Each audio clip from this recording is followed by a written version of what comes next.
जय हिंद, नमस्कार। मैं अनुजोत। आज का विषय, लोकतंत्र में संविधान शब्द भ्रमित इस्तेमाल से देश और देश नीति का दुश्मन कौन और क्यों।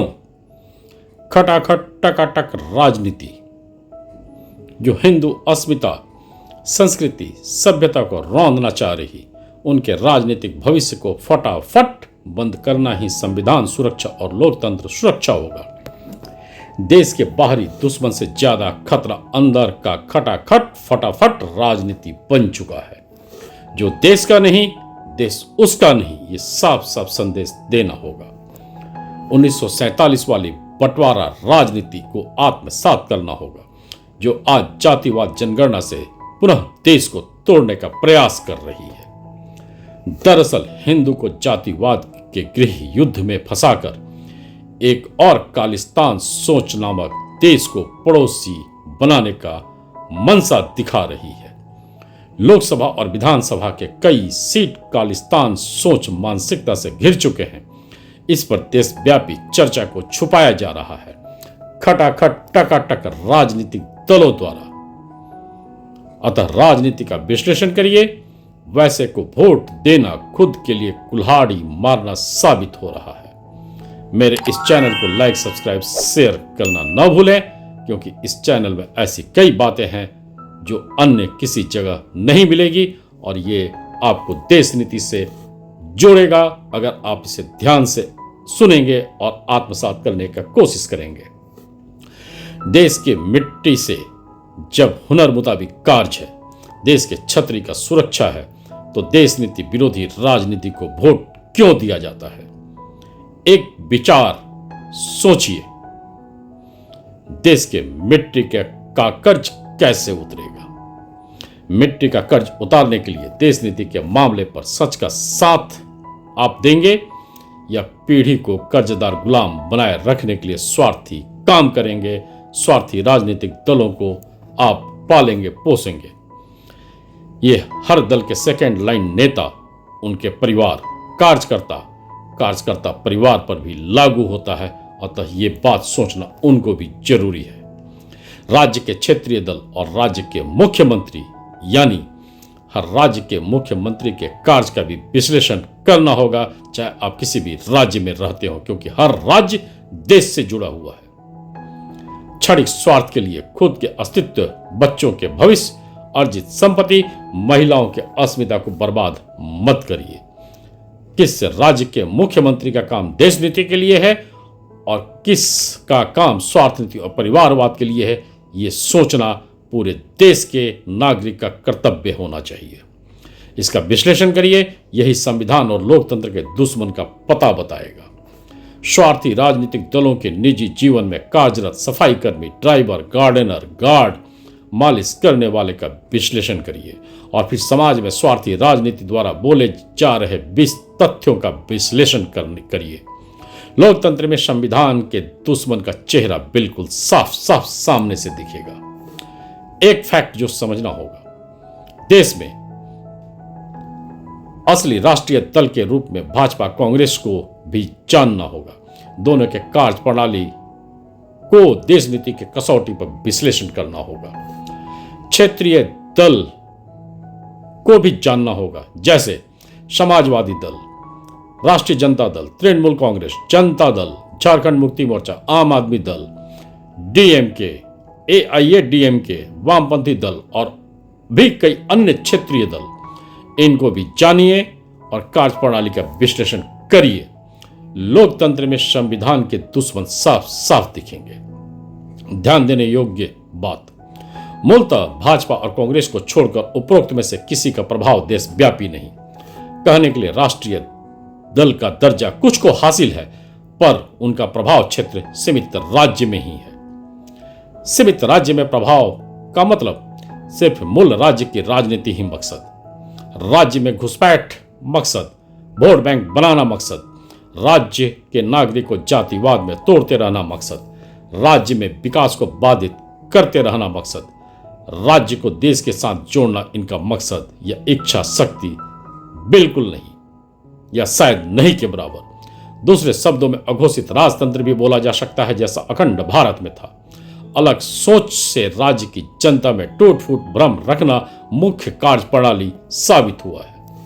कुछ राज्यों में विकास का न होना, उद्योग पलायन होना सत्ता का चाबी बना है। उदाहरण में बंगाल, 1990 के दशक का बिहार और उत्तर प्रदेश। विकास नीलबट्टा सन्नाटा था और देश नीति दूर दूर तक नहीं थी। अघोषित परिवारवाद राजतंत्र को स्थापित होते सभी ने देखा है। निजी जीवन कार्यप्रणाली में, घरेलू दिनचर्या में सभी राजनीतिक दल 100% वही काम करते या किसी अधीनस्थ को वही वेतन देते जो सामाजिक व्यवस्था लाखों करोड़ों साल से रहा है। पर निजी जीवन के सच को समाज में नहीं बताते, मनगढ़ंत कहानी या भटकाव को बताते जो समाज में लाठी डंडे चलवा सके, जान माल का नुकसान करवा सके, हिंदू में गृह युद्ध करवा सके। ऐसा उपाय करते 90% राजनीतिक दल देखते हैं। ऐसा क्यों कर रहे हैं, यह प्रश्न अब अस्तित्व के लिए जरूरी हो चुका है। हिंदू पूर्व के इतिहास से सबक नहीं लेकर भ्रामक जगहों पर उलझा हुआ है। नंबर 1, कोई दम नहीं होते हुए भी जातिवाद के घमंड में है। नंबर 2, इस्तेमाल होते हुए भी सरकारी सुविधा लालच में है। अफगानिस्तान, पाकिस्तान, आज का बांग्लादेश, 1947 का पाक अधिकृत कश्मीर, 1990 का कश्मीर, बंगाल का कुछ इलाका, केरल का कुछ इलाका इसका उदाहरण है। पर हिंदू का स्वप्न घमंड ही 90% राजनीति का संजीवनी बूटी है जो देश का भविष्य खराब करने पर लगा हुआ है। पहले राष्ट्रीय दल कांग्रेस के बारे में कुछ बात करते हैं। आजादी के कुछ साल पहले से ही कई रहस्य प्रयोगशाला से कांग्रेस देशव्यापी राजनीतिक दल बनी। आजादी के कुछ साल पूर्व से ही कांग्रेस एक परिवार का निजी दल बन रहा था और बन भी गया। आजादी के बाद से अभी तक साबित भी हुआ है। हाल के कुछ वर्षों में कांग्रेस को कई राज्यों में राज्य के क्षेत्रीय दल भी गली में घुमंतु जीवन बिताने वाला जैसा बना दिए हैं। पूरे देश में देश के नाम पर भाजपा ही एकमात्र वैसे दल के रूप में उभरी है जो मूल संस्कृति या सभ्यता के इर्द गिर्द राजनीति कर रही है। संस्कृति और सभ्यता के इर्द गिर्द राजनीति का मतलब देश नीति जो अधिकांश को फायदा दे। भाजपा भी एक राजनीतिक दल है, अतः अगर 10 निर्णय ले रही है तो कुछ गलत भी होंगे ही और कुछ सही भी हो रहे हैं जो देश नीति को आगे बढ़ा रही है। पर बारीकी से देखा जाए तो देश नीति सोच ज्यादा है। जनसंख्या विस्फोटक है, अनगिनत स्वार्थी दल है, अतः राजनीति भी होना जरूरी है। और भाजपा भी एक राजनीतिक खिलाड़ी है, अतः न चाहते हुए भी राजनीति करते रहना भाजपा की भी अब मजबूरी बनते जा रही है। एक भयंकर सोच का विश्लेषण भी अब अति आवश्यक। जातिगत जनगणना सोच जो पुनः क्रूर शासक सोच का परिचायक। संविधान बचाओ लोकतंत्र बचाओ का भ्रम दरअसल में हिंदू गुलामी का बिगुल है। खटाखट टकाटक वाले पुनः हिंदू को 1947 देने का प्रयास कर रहे हैं, 1990 कश्मीर देने का प्रयास कर रहे हैं, पाक, बांग्लादेश, अफगानिस्तान देने का प्रयास कर रहे हैं। हिंदू एकजुटता को स्वार्थी राजनीति देखना ही नहीं चाहती, हुनर इस्तेमाल स्वार्थी राजनीति देखना ही नहीं चाहती। गरीब के गरीबी का मजाक बनाने वाले लोग गरीब का वोट लेकर संविधान और लोकतंत्र को पुनः बंधक बनाने का प्रयास कर रहे हैं। कुछ महत्वपूर्ण प्रश्न जो समझना बहुत जरूरी। क्या घुसपैठ से, बढ़ती जनसंख्या से, तुष्टीकरण से, मुस्लिम वोट के लिए हर तरह के अनर्गल छूट से, एक देश अनेक नियम से, हर साल अनगिनत चुनाव से, हर महीने अनगिनत महिला उत्पीड़न से और फिर पीड़ित महिला की जाति से, फिर क्रूरता करने वाले का जाति या धर्म को देखकर राजनीति करने से संविधान बचेगा, लोकतंत्र बचेगा, सभ्यता बचेगा, अस्मिता बचेगा, संस्कृति बचेगा, या ये लोग देश का मूल अस्तित्व मिटाने का षड्यंत्र कर रहे? आप सोचिए।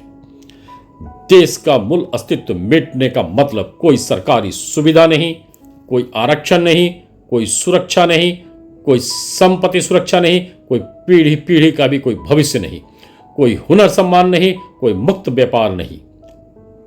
देश को क्या चाहिए? देश के नागरिक को क्या चाहिए?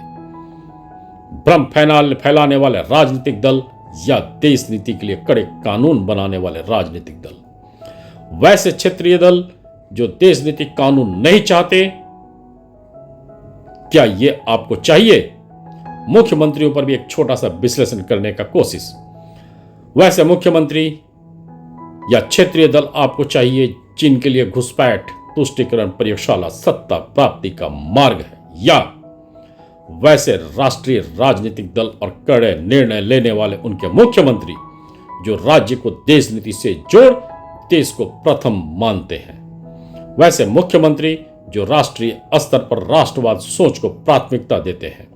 वैसे दल या उनके मुख्यमंत्री जो राज्य में घुसपैठ जबरन अपराध को आम नागरिक के लिए खतरा मानते हैं और वोट बैंक की परवाह किए बिना कड़े एक्शन लेते हैं। सोचिए और भविष्य के लिए देश की मिट्टी का कर्ज देश नीति के साथ जुड़कर उतारिए। मिट्टी का बागडोर गलत हाथों में मत सौंपिए। अगर ऐसा आप करते हैं तो आप खुद के ही नहीं बल्कि अपने ही घर के जवान बेटे बेटी बहन रिश्तेदार नाती पोते पोतियों के दुश्मन बन रहे हैं। दिल से सोचिए, देश नीति को परखिए, मिट्टी के कर्ज को समझिए, स्वार्थी राजनीति दलों के मंशा को समझिए, फिर किसी भी चुनाव में बटन दबाइए। धन्यवाद। जय हिंद।